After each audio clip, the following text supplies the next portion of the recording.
Well, in a move that shocked a lot of Astros fans, Mauricio Dubon has been traded. We're going to talk about why the Astros did this, who they got, and what this means before the non-tender deadline hits on Friday. Jainer Diaz, this is Locked on Astros.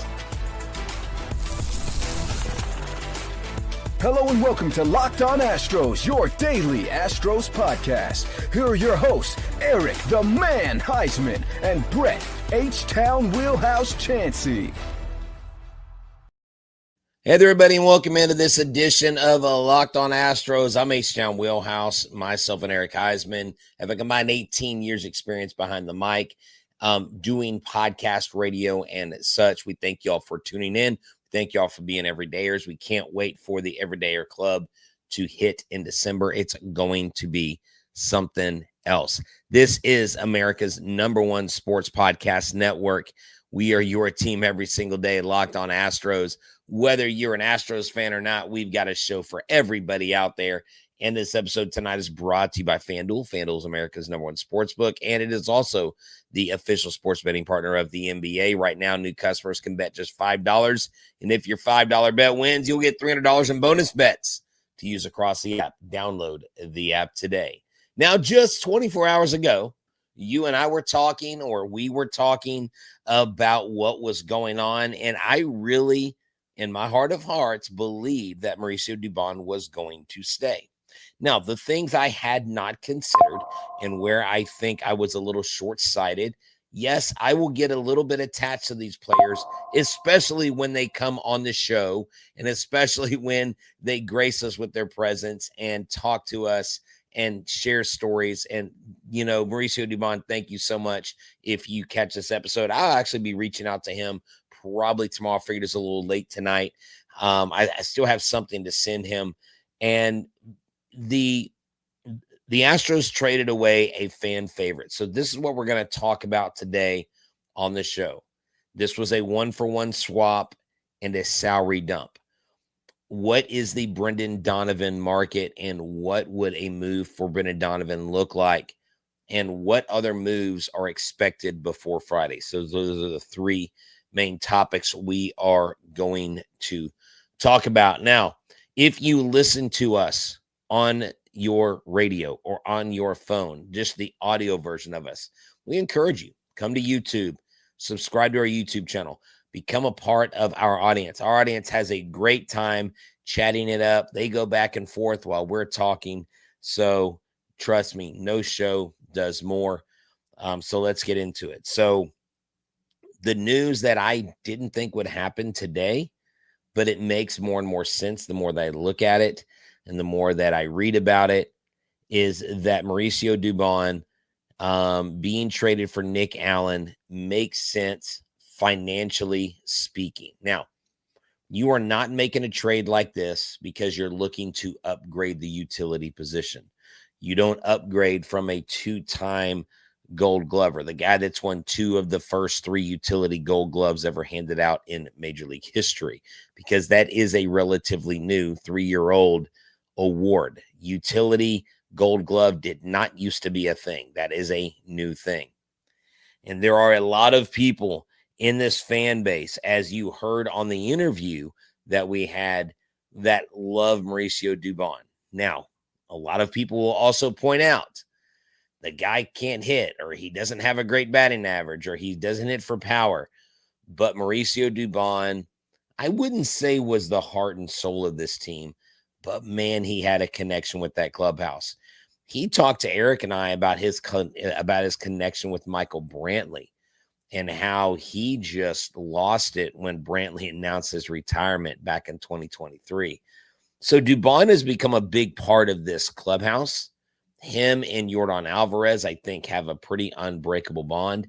But let's put feelings aside and let's talk about what happened here. Now, both Nick Allen and Mauricio Dubon were in their arbitration years. Nick Allen he's in his first arbitration year, okay?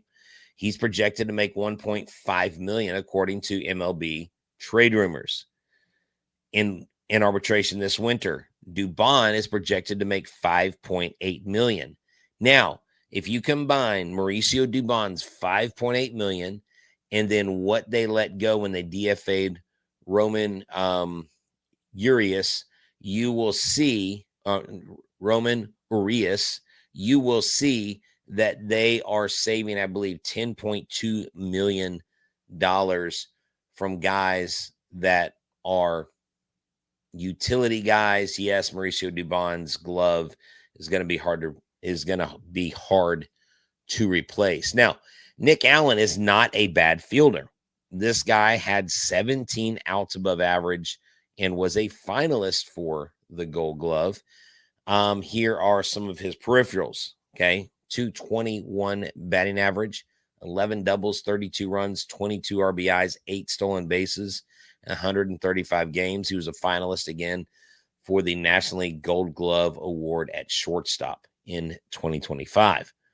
So let me tell you what this is not. This move is not a move to improve. This move is a move to make space, to shed salary. This was pretty much a salary dump for the most part. That's what Ramon's DFA was for. And I can only assume that Jake Myers might actually be next in a trade scenario if they're going to go out there and go after a pitcher or someone like a Brendan Donovan, which we'll talk about in the next segment, in the second segment. But man, I swung and missed big time. No, on this, Mauricio Dubon, I'm going to address a comment, tell y'all what the comment is so those of y'all listening can follow along. But this move makes sense. Now, we have someone in here that says Omar Gutierrez states Crane is being cheap. This has nothing to do with Crane being cheap. This has everything to do with the GM and the club seeing where they are financially and not wanting to pay $10.2 million to two guys as utility guys if they can only pay one guy. I mean, think about it, 1.5 million versus 10 million. Which one would you rather pay? You're bringing him over for his glove. Again, this is not about the offense. A lot of our fans, a lot of our viewers did nothing but complain about Dubon, about his bat, how he couldn't hit, and on and on. Well, now that he's gone, everybody wants him back. It's kind of funny how that changes. They're trying to get themselves up under a certain threshold. I still think they are going to go out and swing for the fences and get a big pitching free agent. I think Brendan Donovan makes sense, and I will talk about that in our next segment after I talk to y'all about our friends at FanDuel. Let me tell you, FanDuel is the NBA's official sports betting partner, part of the #1 sports podcast network. We know the NBA is back, and there's no better place to get in the action than with FanDuel, the official sports betting partner of the NBA. Even if you miss the start of the game or you want to ride a hot hand, FanDuel has live bets on everything from who will score next to fourth quarter comebacks. And plus, you can even combine your live bets with same game parlay for a shot at a bigger payout. It keeps every game exciting, especially when your team's making that late push. So right now, FanDuel is giving new customers $300 in bonus bets when your first $5 bet wins. That's right. So head to FanDuel.com, sign up today, play your game with FanDuel, the official sports betting partner of the NBA. That's right. So thank y'all for tuning in. Again, I'm H-Town Wheelhouse. We are here at Locked on Astros. Remember, we are your team every single day, and no show does more. We thank you so much for hanging out with us tonight. And I was going to do a show, and I was going to talk about different trade scenarios, and I was actually going to talk about Is Mauricio Dubon going to get traded before the non-tender deadline comes up on Friday? And is Jake Myers going to be included in that? Are they going to be packaged? What's going to happen? Well, here you have it. The Braves and the Astros again exchange 1-for-1. So let's move forward to the Brendan Donovan sweepstakes. Can we call it the sweepstakes? That's what I want to know, because I don't think the Astros are the only team looking at Brendan Donovan, but I really think that there are some real possibilities. The problem with Brendan Donovan coming over to the Astros is not what he would add to this team, because this guy's statistics are very good. This guy's a 285 hitter. He's done it 4 years in a row. I mean, you can't go wrong with bringing over a Brendan Donovan. The question is, what is it going to cost you? And as I was looking through different trade scenarios, Spotrac, they have a new beta tested, or they are beta testing a trade simulator. It basically kept spitting out to me that St. Louis wants major league ready players. And unfortunately for Brendan Donovan, because of his value, because of where he is, because of what he's done in his first 4 years in the league, he's going to require a trade with the likes of, with the Astros having to include someone like a Spencer Arrighetti. I mean, we're talking not a cheap price to pay to get Brendan Donovan, okay? I think a legitimate starting pitcher like Arrighetti is what the Cardinals are looking to add, and I'm not advocating to sign him. I mean, I'm not advocating to trade Arrighetti. I'm just telling you, it would take Arrighetti, Melton, or a Colin Barber, or even an Ethan Pecco, okay? That's where Brendan Donovan in his value is. Now, the good thing about Brendan Donovan is he is 28. The good thing about Brendan Donovan is he's a lifetime 282 hitter. He's a lifetime OPS guy of 772. He's hit double-digit home runs every season he's played, at least 10. He hits the ball. He can hit for average. He can get on base. He has a very low swing and miss rate. He does not have a very high strikeout rate. His K rate is 13%. Sounds a lot like Alex Bregman. I mean, this guy is 92nd percentile in K rate, 95th percentile in whiff percentage, 96th percentile in squared up baseballs, 40.1%. This is a guy that I think would profile as someone who could come in and play multiple positions. Now, he mainly plays second base, and we know that. And who resides at second most of the time? Well, none other than Jose Altuve. So then the problem becomes with a Brendan Donovan is if you bring him in and if you make a trade St. Louis wants. Again, I just threw out some names. I'm not advocating for any of those cats to be traded. But if we look at that if we look at that, we could also include maybe you can stay away from an Arrighetti. Maybe you can do a Jake Myers, Ethan Pecco type deal. Maybe you would have to throw in a Colin Barber as well, because this guy's got controllable years. This guy's not set to make a whole lot. He is a cheaper option.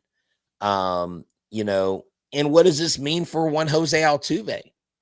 Well, Jose Altuve has been a declining second baseman for the last few seasons, and people have chronicled that quite often.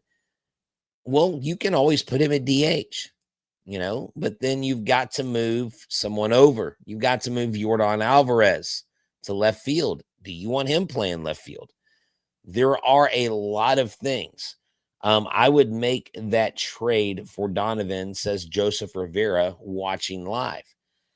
Look, right now, I am just throwing out trade scenarios. I don't even know if the Cardinals, how much they value Jake Myers, but they're going to have to also get a They're probably going to want a pitcher. Do we trade Spencer Arrighetti in his controllable years, in his potential? Do we trade a Colin Barber? Do we trade an Ethan Pecco, who has moved through the system pretty rapidly? I mean, yeah, he hit a couple snags here and there, but I think his upside is huge. Again, these are just names that I'm bringing up that I think would be viable options for the Cardinals to come after, because they're not going to go after a Bryce Matthews. I believe Christian Walker is going to stay here in Houston. I think his contract's going to be too tricky to mess around with. We could trade Paredes, but I think they like his plate discipline too much. I think they like Paredes' ability to hit the ball, and I think they like Paredes where he can move around, okay? So at the end of the day, the Houston Astros are in the Brendan Donovan market. The real question is, what will they have to give up in order to get him? Again, 28 years old, okay? Hits left-handed. The Astros don't have left-handed bats. All their infielders, they're right-handed. That's right. Their only lefties are outfielders. I mean, they need a left-handed hitting infielder, and Brendan Donovan fits that bill. Not only does he fit that bill, but he hits the ball really well. And not only that, he's done it for 4 years in a row. So Brendan Donovan is who he is. He's not changing. He's not declining. And that may be something that prices the Astros out of that market unless they want him bad enough. And again, it's funny, as I'm doing the show here, I've got multiple people texting me, what's going on? Why did they trade Dubon? Everybody loves Mauricio Dubon, to talk about our first point from the show. But again, this is a 1-for-1 swap. But is this also clearing room to bring on someone like a Brendan Donovan? Is this clearing room to bring on someone like a Ranger Suarez, a Dylan Cease, a bigger name, a Michael King? It could mean that, okay? Uola could be traded. He is on the 40-man roster, so he could be someone they could trade. But Uola has not sniffed the major leagues. I think the Cardinals, if we're talking Brendan Donovan, want major league ready players. That's what I believe that they will be going after. So what other moves can we expect before Friday to happen? We're going to talk about that in this last segment. I'm going to take your questions, and I will do my best to answer them while I'm here solo.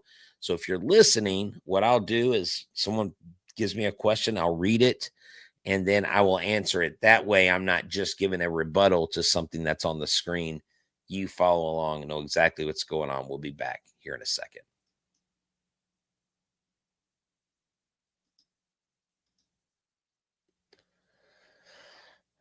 All right, welcome back, and thank you all for tuning in to Locked on Astros. Remember, we're your team every single day, and let me tell you about making us your first listen every single day.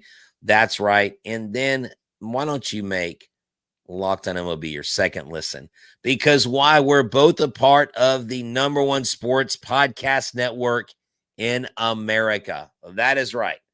Nobody has more channels. Nobody has more shows. Nobody covers more leagues than Locked on Astros. I want to tip my hat to our fearless CEO.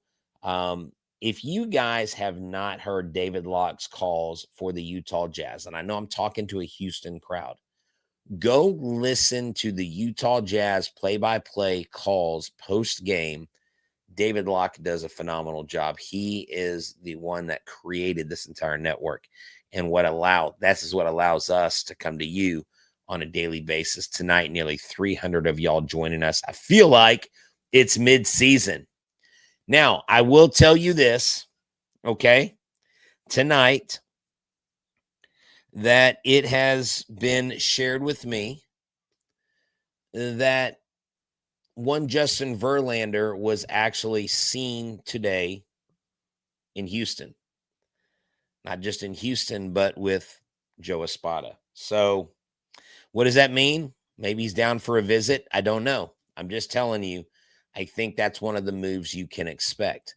Now, I do think that Justin Verlander, if he comes here or when they sign him, it is going to also be in conjunction with another larger move, okay? So the Astros don't just bring in Justin Verlander. They bring in Justin Verlander, I believe, after bringing on another starting pitcher. Michael King really fits the bill. I think I know he's a cheaper option than Dylan Cease. Ranger Suarez, a pretty expensive option. It's funny. Some people on here talk about how cheap Crane is, but in the same breath, they want the Astros to sign Ranger Suarez. You can't have your cake and eat it too. But going to get Verlander is something I think they do to complement and to move them forward in bolstering the Astros rotation. It's not a move that is separate of itself. You go out and get that. Now, the Nationals have guys like Mackenzie Gore and J.J. Abrams they want to put together in a package. Well, the Astros have a logjam in infield. I don't think Mackenzie Gore is an ideal candidate for the Houston Astros to go get. Just because if they're wanting to package those two, it makes no sense to bring those two on. Now, if you go get a Ranger Suarez, you're going to be paying a lot of money. And why is it that Framber Valdez walked? Because you didn't want to offer him the money. So right now, the Astros rotation, if it were to be set right now, and Ben, thank you for putting this visual up with the question mark there by Uola's name. But I see Hunter Brown. I see Christian Javier. I see Spencer Arrighetti, Jason Alexander, guys like AJ Blueball, other guys stepping in. If you bring in Justin Verlander, you bring him in. Now, Uola, I believe, added to the 40-man roster means that they believe in him, but he's got to get his control down. Okay. So what moves are expected by Friday or by the end of the day Friday? I just think that someone like Jake Myers could be moved. I mean, he's got value. He's never going to have more value than he has right now. You might as well trade him, but the deal has to be right for the team. The hot stove is getting hotter and hotter, and it is, I think, going to continue to rise in temperature. Now, you may sit there and say, as an Astros fan, well, the Astros downgraded just to save $3.5 or $4 million. Not really a downgrade. A lot of people didn't even want Dubon coming back. There were, I think, even more people that wanted him back. And after that interview, if you follow our show, you're like, man, I love this guy. This guy is a vibe. Him and Yordan are tight. Yordan's probably crushed. Yordan is probably like, whoa, what is going on with my team? But at the end of the day, it's about dollars and cents. So what I think we can expect before Friday is if Jake Myers is traded, I believe he is traded with somebody else, but I don't know where to. Maybe Jake Myers is the trade piece for Brendan Donovan. I mean, think about it, Jacob Melton. You've got Zach Cole. Cam Smith has got to prove himself again. So I could see Cam Smith, a very toolsy player, a very five-tool guy, a speedster, a tall, big, long reach out in the outfield, a guy that could probably snag some home runs, hit off of that bullpen fence or off of that padded wall, or reach over the wall in center field where the Angels play. And Cam Smith, I think, could garner a center field position while you move someone like a Zach Cole or Jacob Melton to right. So there are some definite ways to move the puzzle pieces around there. Now, before we wrap up, I want to see what questions you all have specifically. What I'll do is I'll pull the question up on the screen. I'll read it. So those that are listening and not able to view can follow along with what is going on. Some people are talking about re-signing Phil Maton. I don't think he's a guy that the Astros are going to be looking at. So someone just came in and was asking who Mauricio Dubon was traded for. Well, he was traded for Nick Allen, a utility infielder from the Atlanta Braves. It was basically a salary dump.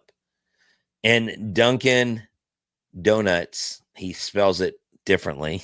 I love it. He says, I just got here. Dubon, ?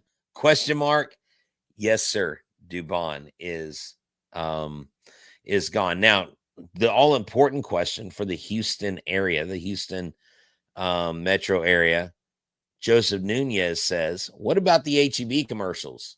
Hey, Doobie was great in the HEB commercials, but they'll find somebody. I mean, when George left, when Carlos left, when Bregman left. Now, one of the things I can't wait for is I can't wait to see Carlos Correa back in the HEB commercials and how they play that into the commercials. That would be fun. Who would you say is better? I don't know anything about Nick Allen. Okay. Nick Allen, I showed this earlier, and I will repeat the stats for those of y'all listening. So you're not, I'm just like, well, here's his stats. This is what he did last year. Okay, he batted .221, 11 doubles, 32 runs, 22 RBI, and 8 stolen bases. Now, he was a Gold Glove finalist in the National League for shortstop this last year. This is not about his hitting. This is about trading 1-for-1, a guy that is a solid glove, not Dubon level glove, but someone that if he's on this roster come opening day, he's a guy you can depend on to have you play, to help you with playing defense in the field. And so at the end of the day, that's what it looks like he's here for. And who knows how long he will be here. He does have more controllable years than Mauricio Dubon. So look, at the end of the day, the Houston Astros have got more moves to make. And if nobody has any questions, we are going to move forward. So last season, he was a finalist for the Gold Glove. I don't know that he won a Gold Glove. Why are they keeping a hold of LMJ, that's Lance McCullers Jr., for those of y'all listening, on the roster? Because he was just bad last year. They're paying him. They're tired of releasing guys and paying them money for not playing. So they're going to pay him. They're going to play him as much as they can, and they're going to hope for the best. They're going to hope to get lemonade out of lemons. And because for all intents and purposes, he has been a lemon. Edwin asks, what do you think about a change to Alcantara? I don't think Sandy Alcantara is going to be allowed out of Miami. I don't think the Marlins are going to allow him to go. They've already spoken a very definitive, he's our guy. We can build around him. He's our franchise guy. I don't see him going anywhere. Omega says they will bring a big name, I guess. Bellinger. I highly doubt Cody Bellinger comes here. Brendan Donovan, I can see that. Ranger Suarez, I can see that as well. Dylan Cease and Alcantara, a little less likely for me on the probability chart for bringing the Astros or bringing people to the Astros. I'll take a couple more questions and then I'm going to head out. Someone on here mentioned, how about go to the Tigers for Skubal? That's not going to happen. Did y'all see the horrible contract that they offered Tarek Skubal as an extension? It was really an insult to him. And he just won his second straight Cy Young. That guy's going to make so much money. This is from Nick B. Would you rather see a big pitcher signing or an extension to Hunter Brown? That's a good question. Because I think you can do a big signing and then you can extend Hunter Brown in a year or two. But then again, can you have your cake and eat it too? I don't know. It depends on who the pitcher is. And it depends on, you would have to talk to me after several years of this contract, okay, to see what Hunter Brown does as well. Okay. Yellow 283 says, Brett, I'm wondering if you were GM, what would you do this offseason, and let us know who you'd like the final roster and rotation to be. Well, here's the deal. I'm not going to break down all the final position and roster, my idea for that right now. I would rather wait till we get closer to spring training or into spring training to tell you that. I do think, and my bold prediction is, I do think we get a player like Brendan Donovan. I do think that we go out and get a pitcher. And I do think that Justin Verlander does come back to Houston. That's what I believe will happen. Now, last night, I thought Mauricio Dubon wasn't going to be traded. Boy, was I wrong.